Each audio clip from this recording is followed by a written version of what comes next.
YouTube, we are back. We are troubleshooting our no start, no crank, various trouble codes and warning indicators after our battery replacement on our 2013 Volkswagen CC project car. Now, if you haven't watched the video right before this, please go back and you'll understand what happened and why we're at this point right now and what kind of error codes. They're all described in that video, but this one you're going to want to watch until the end. All right? Because it's got a lot of information in it. So, number one, I wish the manufacturers would put the schematics and the amperages for the fuse panels and the various locations of the fuse panels in the owner's manuals. However, they do not. And I wish they would have put the radio code somewhere a little bit more accessible to the average everyday operator. So you don't have to go back and rely on a dealership. Luckily, I pulled out the ownership manuals for this car, and I found in the warranty information voucher, I found the actual sticker with the radio code on it. This also has all the codes for the colors for the exterior as well as the interior colors, what kind of features, what kind of transmission, what kind of package as far as sport, executive, luxury, or whatever.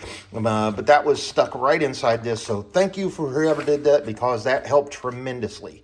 That is probably not going to happen that way for everyone. However, I did discover a couple of interesting things in the owner's manual. And number one is there is a Pyrotechnic device that severs the charge from the battery in the trunk to the engine compartment. And I'll show you that here in just a minute. We'll go back there and walk, and I'll shine a flashlight on it, describe a couple of things. But there's also a part that talks about the Immobilizer system and the security system for this car and the key and how that all relates, okay? Remember, we were asked for a security code to be able to operate our anti-theft code for our radio. And we were getting a lot of anti-theft messages on our dash or on our gauge cluster. So I got out my trusty flashlight and my fuse box there with all of my various amperages and sizes of fuses. I was able to locate a website that actually had the fuse panel schematics and amperages and descriptions for my vehicle. I will put that website in the description down below to this video, because it is going to help tremendously if you have a Volkswagen, a Skoda, an Audi, or any other VAG, a Porsche, or any other VAG or Volkswagen Auto Group car. And it regardless of it's located in a hot or cold climate, or in the United States, or if it has either left or right steering. So again, I will put that website in the description of this video below, both for your use and for future use for anybody that is working on this vehicle or these vehicles in the future. All right, I was able to find that schematic. I then came to the engine compartment panel, fuse box. And I went through every single location and amperage of every single fuse. I pulled each one out and I checked and made sure they were good. I replaced those that I didn't think were good. I also scraped off the corrosion with some steel wool on those that had corrosion on the little prongs and reinserted them. Now, I don't have these very large size, these 40, 50 amp, but I was able to find a 40 that I had that replaced one of the ones like this with the cleared cap, all right? So that's been replaced. Also, double check all of the fusible links between your incoming alternator battery and starter wires, okay, and your fuse box itself. You can see them here where the terminated lug for these cables go on one side, and then in between that lug and this lug, you have a fusible link. In this case, this one is an 80 amp. The red one is a 50 amp and so forth. Anywhere where it is not fused, like this one or this one, those are fused elsewhere in the panel. So double check all of those. Next, make sure that your battery is charged, and make sure that if you have a trunk mounted battery, that the cable terminations or your jump lug, in this case, it is under this cover here for the positive, and either a frame location or a nut or something connected to the frame for the negative. Make sure you're getting your amperage and your volts from your brand new battery. Nextly, you want to come back to your battery compartment. Now, in this case, our trunk is where our battery is located. Many of the vehicles have a battery located somewhat in this area in the engine compartment. Obviously, very short cables going into the fuse panel or to the alternator or to the starter, and then from there back to the fuse panel. So a very short distance, and then from here, a sub panel would be located somewhere in the interior of the dash compartment or the interior in this car. It's located here. And we'll come back to that in just a second. So backing up, we do have a trunk mounted battery, and many of the cars on the road today do have a trunk mounted battery or a battery that is located somewhere in the rear of the vehicle, either in the spare tire compartment here or what have you. But you'll want to check back here because you also have fusible links that actually have a Pyrotechnic device that will separate the battery charge or the positive connection here from this red cable, which is your positive charge going to the front vehicle in the engine compartment. This black box right here with the purple connector on it, that is a Pyrotechnic device. So if this car were to get in an accident where the airbag system is triggered, that Pyrotechnic device would also be triggered, thereby severing the energy or the voltage going from the positive terminal of the battery up to the remainder of the engine in the car. So if you're buying a salvage vehicle that's been in an accident, make sure you check all of these Pyrotechnic devices that sever any of the cabling or battery electricity from wherever the battery location is up to the remainder of the car. The other thing is you can see the fusible links right here. I've got the flashlight shined on them. I'm sorry. I can't really get in there to show you too much. One of them is a 60 amp, an 80, and another 80. And they are color coded based on their amperages. This black wire goes over to this, okay? Your positive. So your positive comes up here, it goes through all these fusible links, and they feed the various other, this braided wire going up there, the various other parts of the vehicle with supplemental energy, and then your main electricity is this red wire right here, okay? Now, it's very hard to see, but that right there below the purple connector, kind of copper wound thing, is a 5 amp device that is your battery management system. And what that does is it tells the engine computer, or the car's computer, how big the battery is, how many cold cranking amps, how many reserve it is, how many minutes of standby it is, what size the battery is, whether it's a glass mat or it's a lead core or what have you.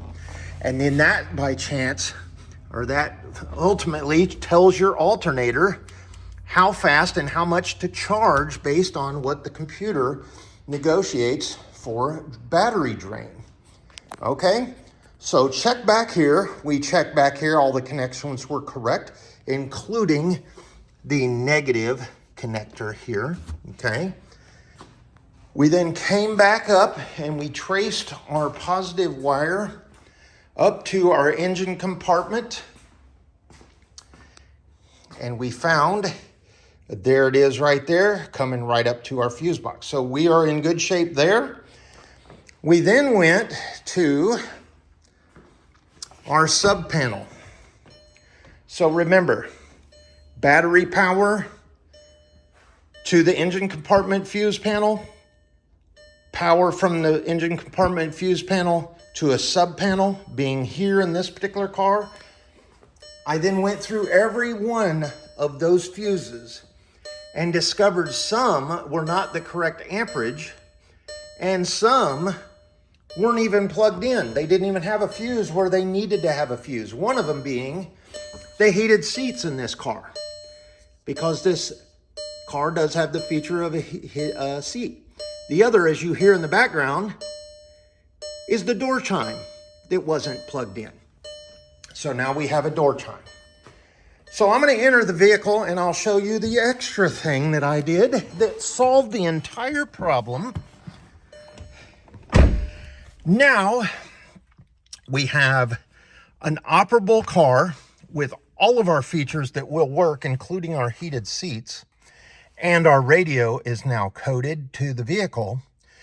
We do have power to our OBD2 port, so our scanner does get lit up, and it also will scan our codes. I will show you what I did. After confirming all of the locations and the amperage of the fuses and making sure the battery was on a charger, I took the key fob here, shut all the hood, the doors, the windows on the entire vehicle. I did not lock the vehicle. I took this key fob and I put it in the first detent, right there. And I left it there overnight. Now, my assumption was that since it was something to do with the security or immobilization system after changing the battery, it was likely that the key RFID chip wasn't communicating with the RFID receiver in the car for the security system or the immobilization system. Now, even though the buttons on the key fob work to raise and lower the windows and unlock and lock the doors and to raise the trunk, the security system is separate. It's a little grain of rice within the key fob, and that is coded to the vehicle, okay? Only the dealer or a locksmith can code those to the vehicle for you, okay? So what I did, I left that in the first detent overnight. I then came back and retraced my steps. I went through and double checked again, made sure that I got all of my fuses in the right locations and all of the fuses were the correct amperage. And then I simply sat in the car and pushed the key to the next detent. Now I'm going to watch the gauges.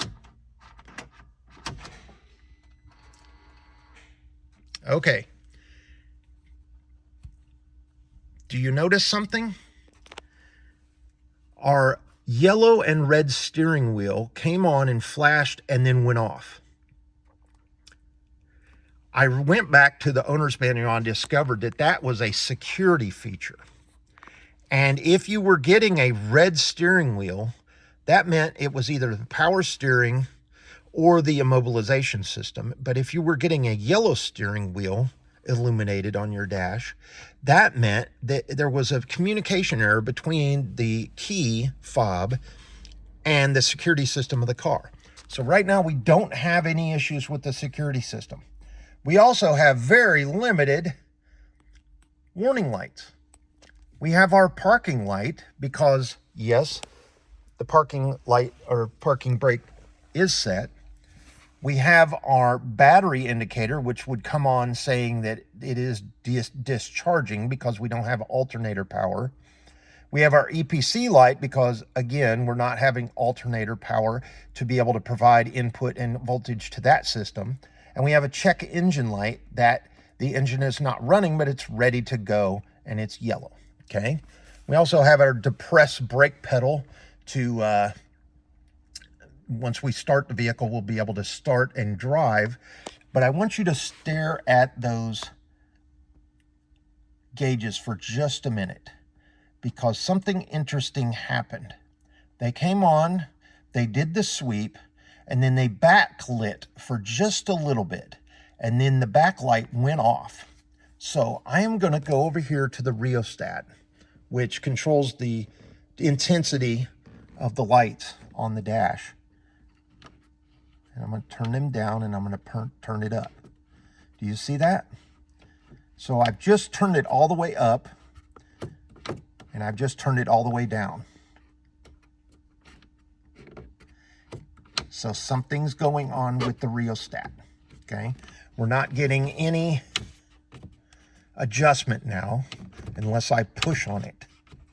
So that's something else to check, because the voltage for that might be messed up, and that's affecting the lighting of the car.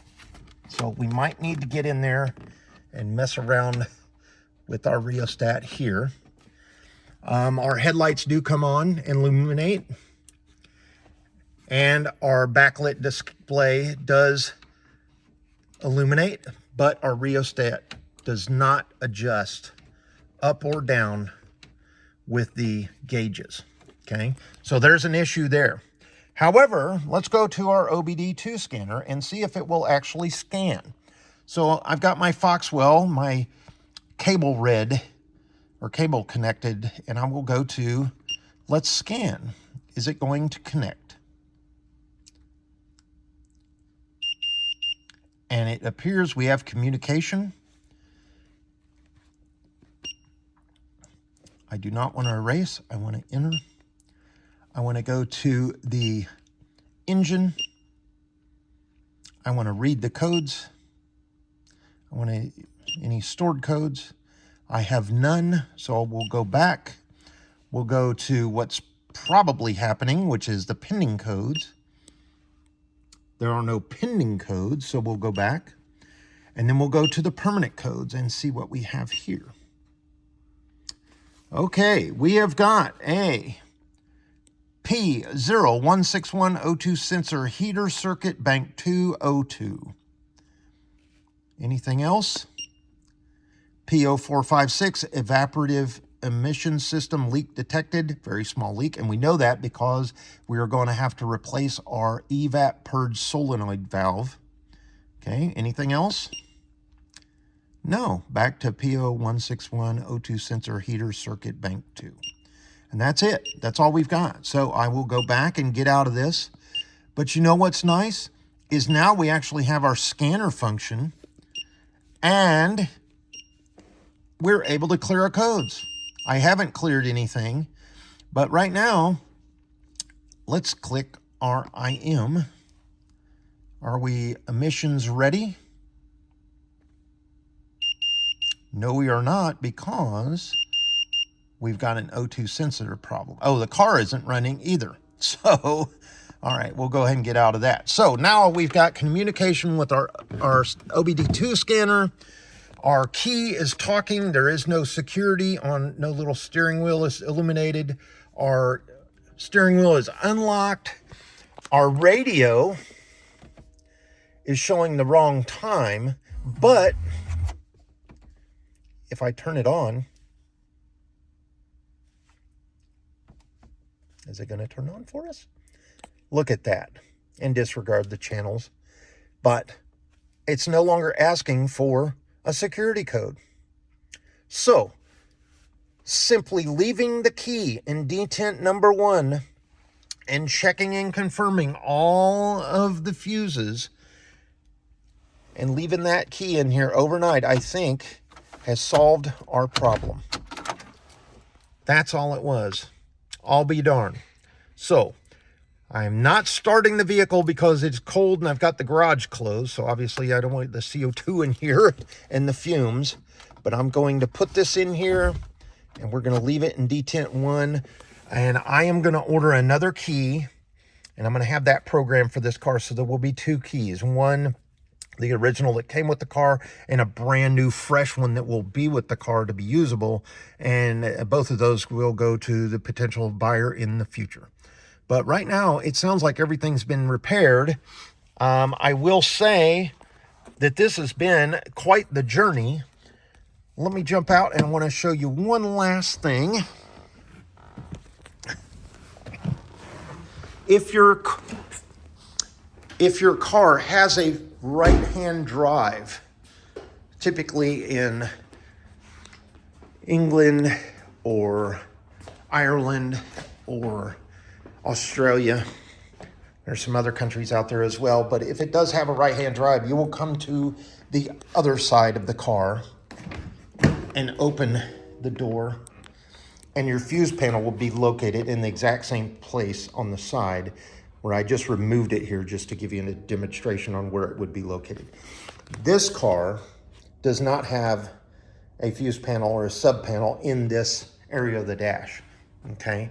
The various other control modules are located throughout the vehicle, other places, but that's where we're at. So again, just to recap, check your fuses, check your schematic, make sure your amperages are right, make sure your battery is connected good, check those Pyrotechnic devices that might have separated in an accident, double check your key fob, and leave it overnight and see what happens. I think we've solved our problem here, folks, and I think we discovered another problem, and that is our rheostat for the brightness of our headlights on our dash. Now, if in the future this didn't solve the problem, I'll come right back and we'll go through this again, but I think right there, just a little bit of trial and error and a lot of reading and a lot of research, we've just got our car back, ready to go with a brand new fresh battery, freshly changed oil, and we're gonna drive it around a little bit and work out the rest of the little gremlins that may be residing in this car. And after that, we'll probably purge the coolant system and put some fresh coolant in it, just like we did with the oil, and just get all of that up to date. And then I think this car will be ready to go in just routine maintenance. You know, tire pressure, oil changes, headlights, little lamps and stuff like that. And obviously car washes and cleaning. I've already got my grease all over this car. I can't believe it. All right, folks. Well, thank you so much for watching. It looks like we've got another problem solved here on the channel. And if you're wondering how to go about a no start, no crank, warning light problem with your Volkswagen, double check this video, double check the schematics and the website down below. And if you haven't already subscribed, give me a thumbs up and subscribe to my channel. We'll catch you on the next one. Thanks so much for watching, and we'll have a good week. Take care.